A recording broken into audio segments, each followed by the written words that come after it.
దుప్పుతూరు గ్రామంలో బ్రాండెక్స్ గోడ నిర్మాణ పనులకు వ్యతిరేకంగా గ్రామస్తులు ఆందోళనకు దిగారు.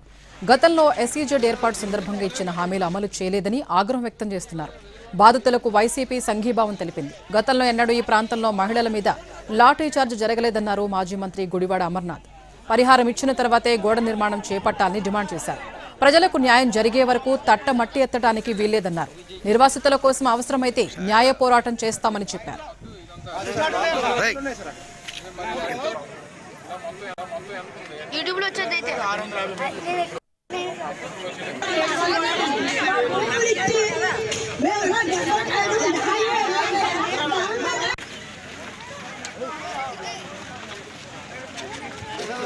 అన్యాయం చేసి మిమ్మల్ని అన్యాయం చేసి మిమ్మల్ని ఇబ్బంది పెట్టి ఏదో పొగబెట్టి ఇబ్బంది పెట్టేటువంటి కార్యక్రమాలు ఈ ప్రభుత్వం చేస్తా ఉన్నాయి.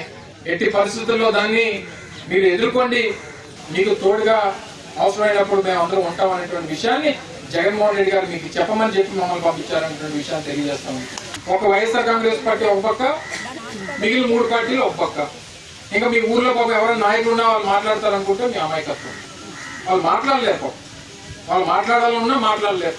రేపు మన ప్రభుత్వం వచ్చిన తర్వాత మీ మీద ఉన్నటువంటి ప్రతి కేసుని తొలగించేటువంటి బాధ్యత జగన్మోహన్ రెడ్డి గారు తీసుకుంటారనేటువంటి విషయాన్ని తెలియజేస్తాం.